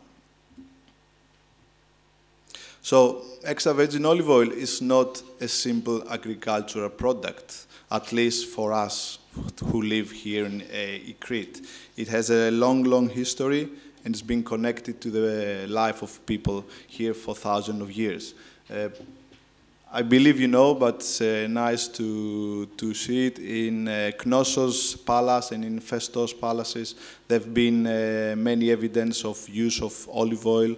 Actually, they say that Minoan civilization got its wealth and power through the trading of olive oil around the Mediterranean. So as far as 3,000 years before Christ, there were strong elements of trading olive oil. And it was only in the late 50s that through a study from a university in the United States, that the Western civilization realized that there was a healthy benefit through a diet. It was actually the 7 countries study where they studied the heart rate problems of 7 different nations, and they found out that in Crete they had the least problem of heart attacks. So the professors from the United States came down to Crete. You can imagine it's late 50s. So they saw people with a very specific diet, mainly vegetables, and a huge quantity of olive oil. At the 50s in the United States, olive oil was very, very low consumption. So they thought that this is not correct, because at that time, fat was blamed as being not healthy. So seeing people consuming so much fat, which is oil, actually, not fat as we say, and by researching that, they came up to what was called Cretan diet. They analyzed the diet. They realized that the main reason the people were so healthy, it was the diet, and which was later renamed in the United States as Mediterranean diet. So what we know as Mediterranean diet now, mainly the basics comes from Crete. This was later confirmed in the late 90s by a French study, which compared really the Cretan diet with what is called Mediterranean diet by the American Heart Association. So they saw a huge difference in the results. So I would say it's quite safe to say that the Cretan diet it's something different from what the Western world or even the industry, the food industry, is promoting as Mediterranean diet. This has been, years by years, this has been acknowledged, and now even UNESCO has declared Mediterranean diet as a World Heritage. And it's very important that it doesn't only pay attention to the food itself, so what we eat, but also how we eat it. And I'm not saying only about how we cook or how we consume it, is it fresh or not, but also the social part of it, how people interact to prepare the food and sit down and eat it all together. You know the Greek way of having the meze and sharing each other and not having a very structured meal with 3 courses and all that. So this is part of what is called the Mediterranean diet. In this diagram, you can see the olive oil consumption per capita per year. The big line on the bottom is Crete. So in Crete, we consume approximately 29 kilos of olive oil per year. It's very common in each family in Crete to see big lots of olive oil stored in the garage, maybe 200 kilos. just to go through the year. And then is Greece, Spain, and Italy, so less than half of what we consume here. So olive oil is the secret of the Mediterranean. It's the basic ingredient, and here is the place where we consume it more throughout the centuries. You will have later the possibility to visit Terra Creta. We will be glad to have you there and show you how the olive oil is produced. Very quickly, just to go through the steps. So cultivation is the most important, as you understand. Pruning, harvesting, which is happening right now from October to February. Then the olives are taken to the mill. We extract the olive oil through mechanical means. We produce what is called extra virgin olive oil. That means that nothing is added and nothing is taken away from it. That's why it's called virgin. You cannot add any chemicals, any colorings. You just need to take the juice from it, which is an oily juice, and just preserve it the best you can. Extraction. Yeah, yeah. It used to be pressing.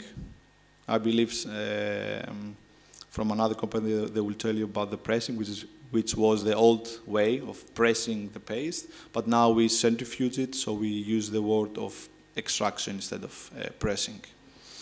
And at the end, we make the bottling, and then we ship it to all around the world. We are currently shipping to more than 40 countries. We are possibly the #1 exporter of Greek olive oil, and it's a very dynamic company. It's growing every year. So the way we approach the product, it's completely vertically or holistically. So we work from the farm all the way to bottle and ship it. This is the factory. On the right is the olive mill. As you see, it's inside the olive grove. And on the left is the bottling unit. So there's an underground piping system with stainless steel pipes that drives the olive oil from the mill to the bottling unit. The mill is state-of-the-art. It's one of the best mills in the Mediterranean. Very modern, super automated. Everything works with a barcode system, and we record all steps digitally in our traceability system. You will see more when you come to the factory. But what is important in terms of the conference here is the sustainability measures we take. We work on what is called two-phases extraction. That means that we don't add water to this process. So that results in a better product, which is very important for us, but also less waste. There's no pollution created by this system. Everything is recycled. The leaves that are brought by the farmers, they're given back to them. The pits are used to heat up the water that we use in the factory. So nothing is thrown away, everything's recycled and reused. And even the lighting of the buildings is done by solar tubes. So as you see on the top, there are solar tubes. We have 300 days of sunshine in Crete, so we should take advantage of that. And this is the bottling unit, 3 bottling lines. They work 6 days a week to bottle the product and ship it to around the world. The whole procedure is certified. We have what we say a total quality system. So there's one system that has all the elements of the different protocols and different systems that we use. We are PDO and PGI certified. That means that we make product which has certain characteristics. That's a European Union status, and certain characteristics, it's audited. And we pay a lot of attention on the organic production. This is a core product for us. We have special machinery and special procedures to produce organic olive oil, in a sense that it doesn't come in contact with the conventional olive oil, in order to avoid any cross-contamination that there might be.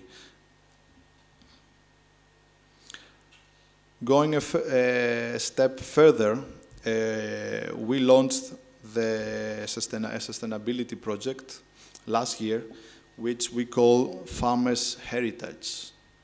The reason for using this name is really that all the families in Crete have inherited their trees from their families, and most likely they will have to give them to their children. So that's why it's really a heritage that we owe, that we have to go on. So there's a lot of discussion about sustainability in agriculture. The responsibility of all the actors in the industry of agriculture is very big. So it is very hopeful that olive tree cultivation so far is quite traditional.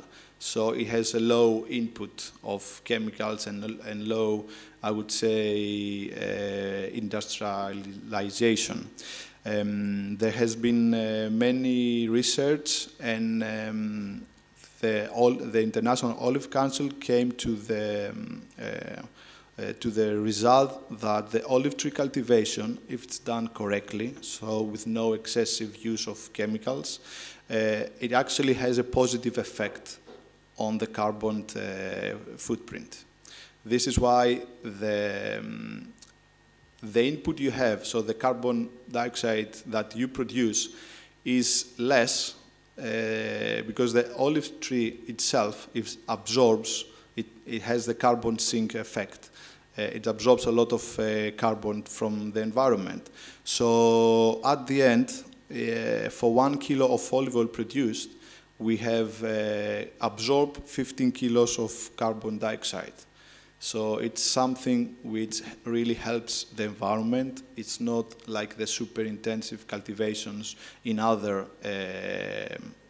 agricultural products, which have a very detrimental effect to the environment. And we have actually certified our production with a carbon footprint certification. We follow, so what we did, we work with more than 1,000 farmers. And if we extend this to the other mills we work with, we could easily be working with 6,000, 7,000, 8,000 farmers. So what we did, we selected a small team. It's, let's say, a pilot team, which we started talking to them on sustainability and taking actions on that. You understand, these are farmers. Sustainability is it's a very difficult word, even for professional people, even for people that are into the industry, or even buyers that want to buy olive oil or something. So to discuss such things with farmers was even more difficult. So we started on a pilot scheme. So we selected 25 farmers, really the farmers that we feel that they are interested and they can understand what are the goals of that. So we're talking about almost 100 tons of olive oil. And we have a professor, it's a very experienced and very skilled professor from the local institute, Professor Medzidakis, that looks after them, gives them advice. And we are working on minimizing the chemical pesticides that are used, because many times people use the pesticides without actually analyzing why they use them, how they use them, and all that. And of course, water efficiency. We have data that shows that we can have 20% less input in the olive tree. This is very good in terms of ecology, and very good in terms of financial cost for the farmers. So this is something that we can help the farmers save cost. For us, what is important is, of course, to explore the sustainability issues and work towards that. And we have managed to make special projects, special olive oils produced with these people, because these are people that we work very closely together. So we launched this product. It's called, or we're going to launch this year. This product is called Farmers Heritage, as we said. It's certified sustainable. We explain all the elements of the label, the whole thing, not just the olive oil, but even the bottle, the label, which is done from recycled paper, and everything on the product is fully recyclable, or it's already from recyclable elements. And we explain the story on the back label. We give a sensory profile, so it's a very transparent product. And at the end, there is a load code on the bottle which shows the full history of this product. So a consumer can go into our website and see the full story of this product. And we have interviews from the farmers which explain about the heritage, how they work on the olive trees, and their connection to the tree, to Terra Creta, and to sustainability. Yeah.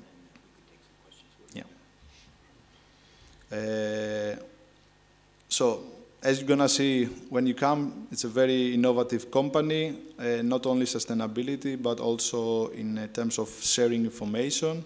These are some of our products, mainly the organic and PDO certified. We have been awarded over 40 times in the international competitions for the quality of the olive oil and the high level of polyphenols, of antioxidants into the product. And these are some of the retailers that we work all around the world, from Central Europe to United States and China and Korea. And of course, sustainability needs to involve the local society, not only the farmers, but in any other aspect of our life. So we support many organizations that really promote sustainability. Thank you very much. Thank you for that very interesting talk. Lucas, is it true that we're visiting Terra Creta this afternoon? Is that? Yep. I'm seeing that in the schedule, okay. So if you have any further questions, you can ask them there, but we could take a few questions before we move on to our next paper. Yes, come on. Yes. Thank you for a very informative presentation. I have a very quick question about the process of manuring the field for the trees. Yeah. So is there not any chemical things for the manuring? No. There are two levels of cultivation. The one is organic, which means no chemical whatsoever, even in fertilizing. And then there is a conventional cultivation, which you can use chemicals, but you have to do it under very strict scientific advice. So you do analysis on the land, you see what is missing, you don't add more than what you need. And this is, as I said, it's a very low input cultivation. I'm interested in pesticide use. So yeah. What are you trying? What needs to be controlled? Is there the biggest enemy of the olive fruit is the olive fly. So it's a tiny fly. It's very specific. Goes only to olives. It bites the olive, lays its eggs. The eggs become a worm, and they eat the olive, and the olive is rotten. So we need to control this fly, and there are many different ways to control it. One is spraying with chemicals. Here it's a PDO region, which means that spraying is not allowed to the whole of the tree, or let's say by aeroplanes. So these are not allowed. So what we do, we follow a very mild application. It's called bait spraying. So they spray this poison on one part of the trunk of the tree. This poison is together with pheromone. The olive fly smells the pheromone, goes there, eats and dies. So we're not spraying the actual fruits of the tree, only one part of the tree. So this is very mild. That's why at the end you find no pesticides or very little pesticide residue on the olive oil. Yes, I'm sorry. I think we're going to have to move on to our next paper. And again, we will be visiting the Terra Creta this afternoon. So if you have any other further questions, you can ask our speaker here. Just one more quick question. So you talked about the 3,000-year-old tree. Yeah. What other trees in the regular plantation, are they cut in one time for not being productive enough anymore? The average age of the trees is 70 to 100 years old. Mainly because people moved to varieties which were more productive. The ancient olive tree is a variety which is more, I would say, traditional. It's nowadays used more up in the hills, in the mountains, in difficult landscape. In the easier landscape, which, I mean, you're going to see it's not, you cannot call it easy landscape, but at least there's a Koroneki varieties which is much more productive in this landscape. So you can find anything from 30 years old up to a few thousand years old in the region. I just want to mention, I visited this tree in Vouves yesterday, this 3,000-year-old tree, and it was covered with olive fruits. So yeah, it looks very harvestable, which is, you know, as you know, most trees stop producing after a number of years when they grow older. Well, thank you very much, and we'll move on to our next paper by Dr. Victor Shaw. I think I'll just sit here, right? That's fine if you don't have a... I don't have it. Okay. Okay. My paper is a part of a larger book project, Three Worlds. So I talk about three worlds, and as you see from my abstract, so I talk about the world of common sense, the world of religion, and the world of science. So obviously these three worlds are related to human life, and not only individually, but also socially, and as well as to the human species or the mankind as a whole.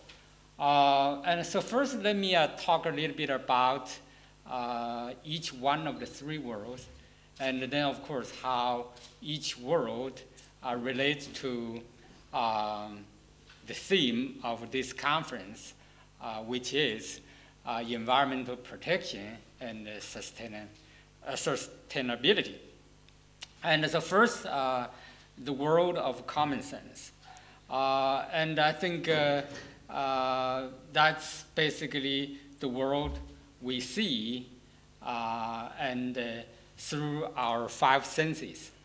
So what do we see? We see the sun rise and set, the moon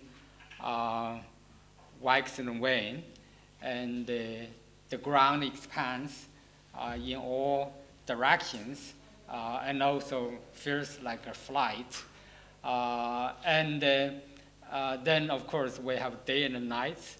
And so, again, through our five senses. And then the world of religion, of course.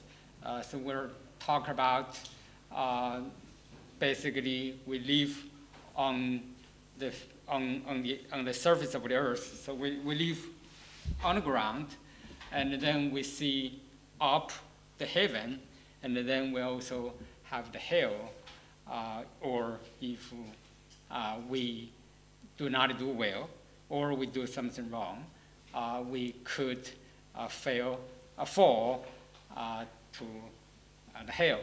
And then of course, the world of science obviously view the world totally different. And so we basically, the world of science view the world as a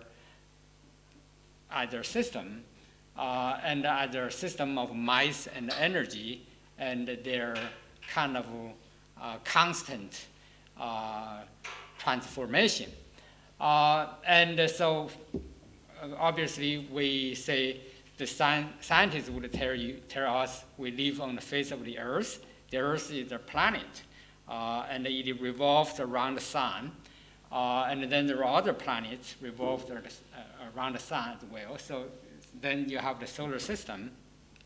The solar system is also part of the larger system, the Great Milky Way, a galaxy. And the galaxy is still a small part of our yet larger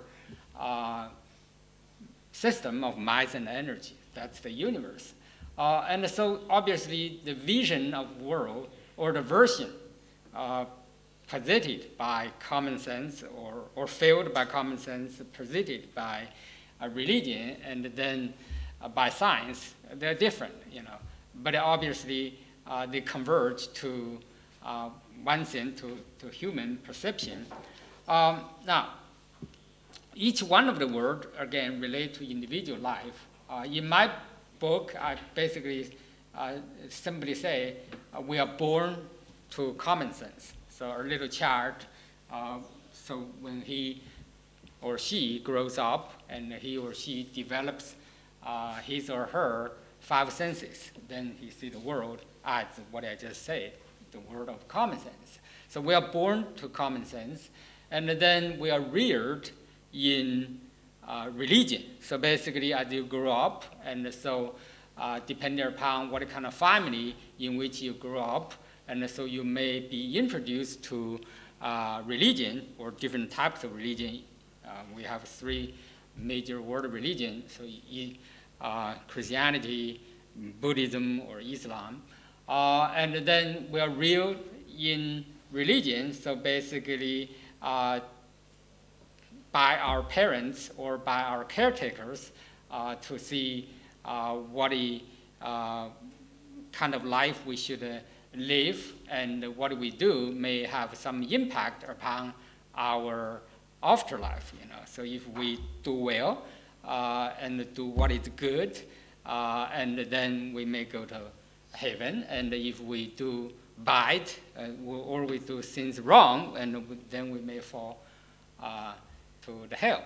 Now, and then to science, I basically say we are educated with science. And so obviously, especially in contemporary society, most children go through the standard socialization process, and so schooling is a part of our growing up. And so we go to school, and even you go to a religious school, and I think the main content of our education is science. And science teaches you, you know, again, give you this version of reality. So we are on the face of the Earth. Earth is the planet. Planet is part of the solar system. And so we learn about gravity. We learn about scientific principles and universal law that govern the phenomenal occurrence in the universe. And so we are educated with science, and so science basically focuses on fact, and also, so we study fact, and we, through a study of evidence, we hopefully find some kind of truth or universal law that govern the universe. So I think that's individually, and also the 3 words each also relate to social progress. So if you look at human history, especially Western civilizations, so you see we basically we have a primitive society, which is basically we wrestle with the world of common sense. We struggle to survive, we grow crops, we raise cattle, and we depend upon nature for survival. And then later we enter medieval ages and the Middle Ages. And then basically human society feature heavily religion and religiosity. So we go through that kind of very important phase of religious, to some degree, if not obsession, but obviously preoccupation with religious issues. And so the whole society is organized around either God or Allah or Buddha, And so after that, especially in the West, after Renaissance, and then we wake up and we realize to our own, intelligence, and so we can rely upon our own intelligence to explore the external world and to find the truth and find the universal law about nature, and we can use our knowledge and to better our life. And so we even go far to the idea of conquest of nature. So if we know more about nature, and then we can basically conquer nature, and we can make nature to benefit for our human life. So that's kind of like a social progress. So we begin with common sense, and then we move to this kind of religious stage, and then now we are in the era of science. So we rely upon science, and even though we have religion, we still live on in common sense, but our mind and our frame of world is heavily organized by science. And even, let's say, we have even the Pope would follow the advice of a doctor, a trained scientist. If doctors say you should not travel, or you have to take this medication when you're on travel, and the Pope would still have to attend heed to the advice by a physician. So I think there's no doubt in contemporary life, we and everything, depend. And also we talk about going to other places and obtaining materials from other places. And so it's all the idea, and it is science that makes those ideas possible, those actions possible. And then if you look at about the human evolution, I think we also probably follow this kind of same pathway from common sense to religion to science. So that's how basically what I do in my paper. So again, I have like structurally, so I have the first part, so just talk about each one of the world, the world of common sense, the world of religion, the world of science, and how these three worlds intersect with each other, connect with each other, and then to create the universal version of reality, or version of existence, or version of phenomena for human beings. And then, of course, we'll talk about individual life, as I just mentioned, how individuals kind of grow and progress through these three worlds, and then how these three worlds, again, converge into our consciousness, and so make our human experience kind of unique. And then social dynamics, and also how society lives through these three phases, from common sense again to religion. So I think I have basically 4 different parts, and each part to either trace individuals, or trace social progress, or trace human evolution from one to another. So this is a pretty unique exploration into human living and human existence in the universe. And so hopefully this will be accepted by our publisher and will be published as my 8th single-authored research monograph. Now, as far as this conference is concerned, so as you see from my abstract, I think I said very clearly, in the world of common sense, nature and the natural environment constitute material conditions by which humans earn a living. So environmental protection in the world of common sense is pretty concrete. It's because we live on land, we live on crops, and so we need to preserve land. We drink water, obviously, we need to make sure water is pure, it's clean. And so it's basically to preserve land, water, and air upon which we survive. And so we know, if water becomes contaminated, we cannot drink. Or the like we see the deforestation, we see the desertation, and all those kind of immediate impact. And so we need to take actions to just preserve our environment for continuing living. In the world of religion, nature and the natural environment serves as the stages where human performs to achieve blessing, redemption, and salvation. And so this is the stage. And so obviously, we need to make sure this stage stands and becoming stable. And so we can do things great or right and to please the Almighty or whatever supernatural force you admire in your mind. So environmental protection here is to admire the Almighty and His creations. So in the world of religion, obviously, the earth is created by God, and all these animals and the plants are created by God. And so if we, as children of God, obviously we have a responsibility to follow the will of God and to take care of the plants and the animals and everything created by God. And so if it's created by God, obviously it's very important so we don't do any harm or any damage to them. So that's pretty obvious.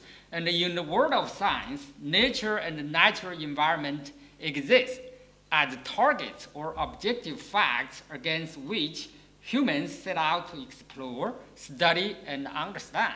So here, environmental protection is not just to conserve things. I think the most effective thing is to really know and understand how nature operates and how water flows and how air circulates around the earth. So if we know, and also to basically have a good understanding, to find the law governing the operation of nature. So the better we know nature, and so the better approaches we can take to take care of nature, to preserve nature for continuing living. So environmental protection in the world of science is to follow universal law inherent in nature so that all environmental elements and force can operate with natural rhythm. So if we know the law basically, again, governing how everything, how animal lives and, why animal, or the reproduction process and all these things. So again, like we just heard from the gentleman about the growing the olive, so if we understand olive and how it grows, and then we can take the best possible action, the most effective, the most efficient approaches to preserve and to make sure we get the best product from nature. And so here, I think it's very interesting. So if we know the natural process better, we get the best product from nature, and in the meantime, we preserve natural integrity, and so without, so I think in that sense, it goes to, so if you see three worlds, they're kind of different, or a little different, but in the end, it kind of comes together, you know. And so if the world is created by God, so we have at least the fear and the awe to honor God, to not to cause harm. You know, in the world of common sense, you know, this is the water we drink. Obviously, when it stinks, you cannot drink. And so I think, and you can see the convergence and also the harmony among these three approaches. So I think I need to stop here. Thank you. Thank you very much for that presentation. We can take a few questions, and then I think we'll head straight to a very brief coffee break, right? Where we try to reconvene by 11:30. Can we do that? Yeah? Okay. Lesia? Thank you very much for your presentation.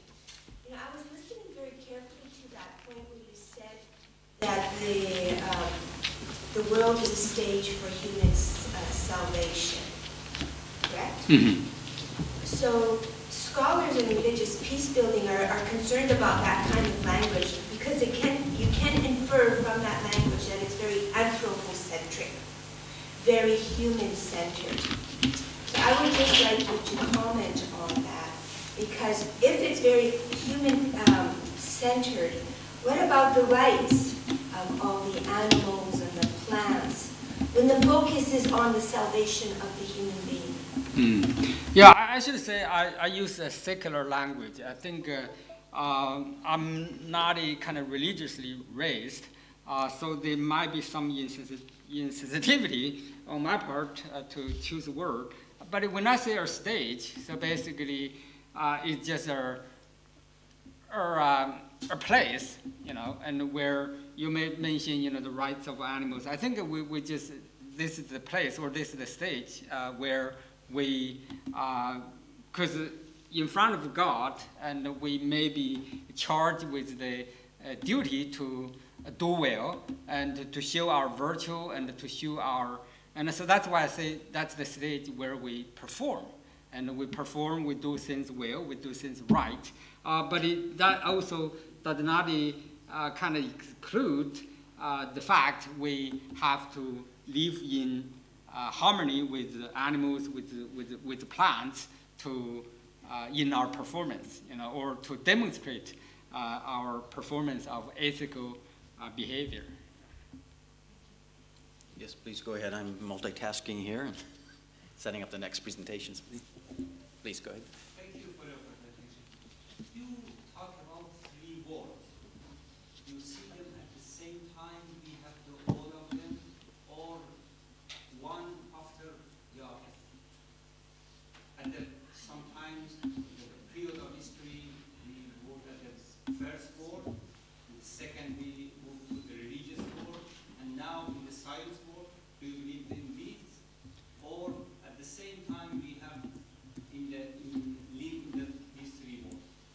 Yeah, that's exactly correct. So we basically, it's just like a history is additive, you know. So we have gone through something, it will stay with us, you know. Even though our current prevailing framework of world is science, but the world of religion is still with us. The world of common sense is still with us, you know, because we still see the sun rise every day, you know, even though science tells us, you know, the reason we see sun rise because sun sits in the center of the solar system. So I think it's just like as we move on, and the influence we have from common sense, from religions, stay with us, even though we live primarily, you know, principally in the world of science.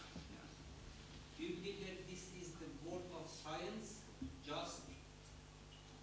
If you look at the whole world, especially the majority of people who live, who operate, who think, and so the way we think, I think we can pretty comfortably say we are in the era of science.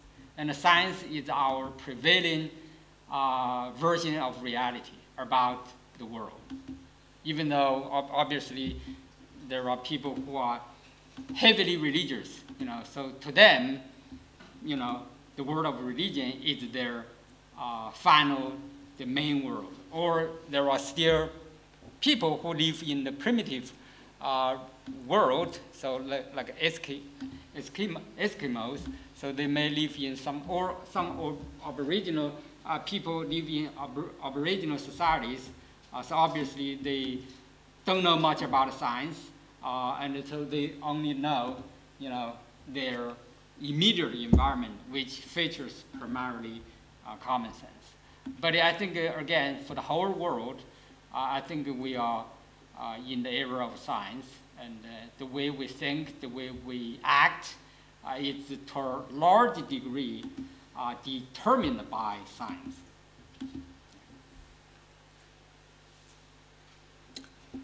Should we go to break? Yeah, thank you very much. Thank you very much, Dr. Shaw. Thank you. Thank you.